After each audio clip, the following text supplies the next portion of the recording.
The first step after you have chosen your data set is going to be to download your Outcomes Learning Project template.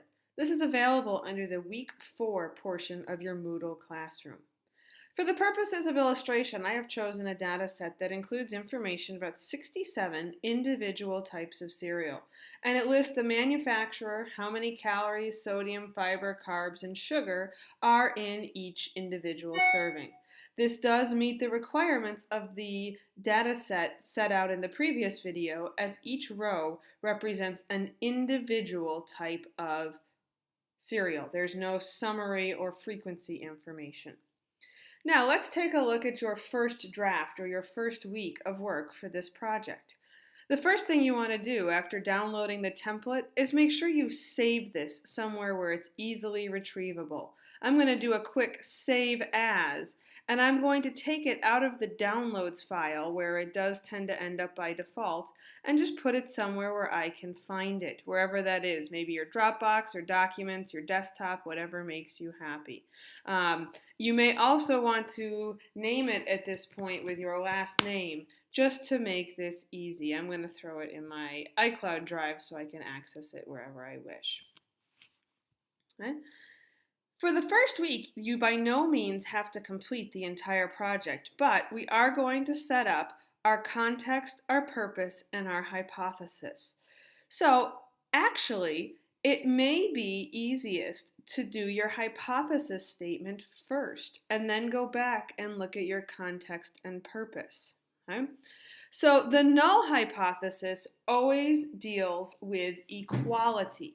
So you have to keep that in mind. It's your base level or your equal case. So I'm going to set this up as the amount of sugar and calories. I'm going to break down and look at sugar and calories specific is equal for all cereal manufacturers. The key is you want to take a look at 1 to 2 quantitative values or numeric values, in this case calories and sugar, and we want to group that by qualitative values. In this case, I chose manufacturer.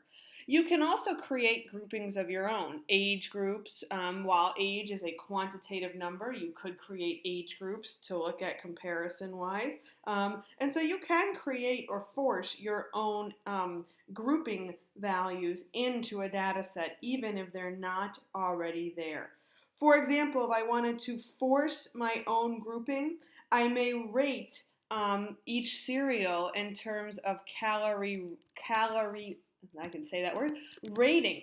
I may look at high calories, medium calories, and low calories. And as long as I clearly outline what that means, I could group things that way. Maybe I would list less than 100 calories as low. So I could go ahead and create calorie ratings. 100 to 150 as medium. And so I could create my own groupings even if they aren't already present. Okay? So, null hypothesis deals with equality, equal for all of my grouping variables. The alternative hypothesis deals with the specific case. The amount of sugar and calories is not equal for each manufacturer. Now in this class, we actually don't have the skills to tell which one is highest or lowest. While that is something that can be done statistically, we don't get into it in this class. So we're just going to look and determine, is there a difference between manufacturer? Now that I've set up my hypothesis, I can go back and determine what my purpose is. When you set up your purpose, you really want to answer the question, what is the purpose? Oh, look, the hypothesis really helps me drive that. The purpose is to determine if sugar and calories differs per cereal manufacturer, who might be interested in those results, and why.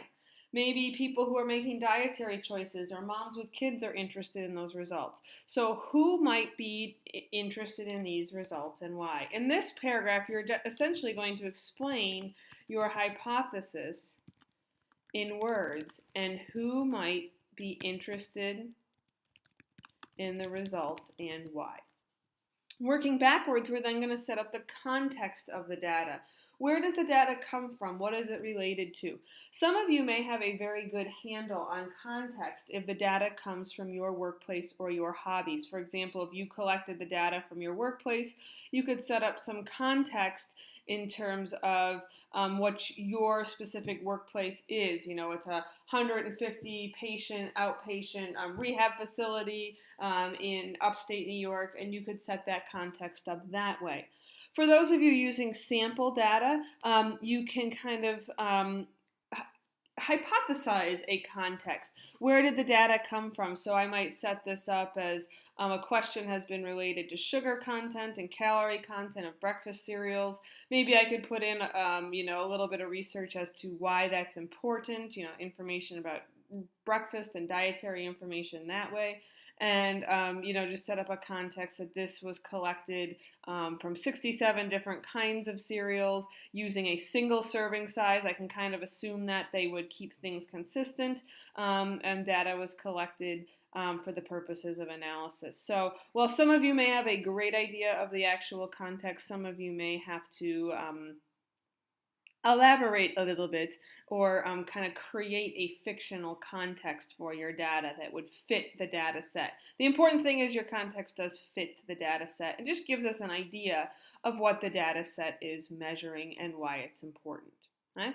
Week 1, context, purpose, hypothesis. You are going to place this in the Dropbox and you will get feedback on these 3 paragraphs to assist you going forward. And then we will build up in future weeks more of the analysis work so that you can hand in a fantastic outcomes learning project.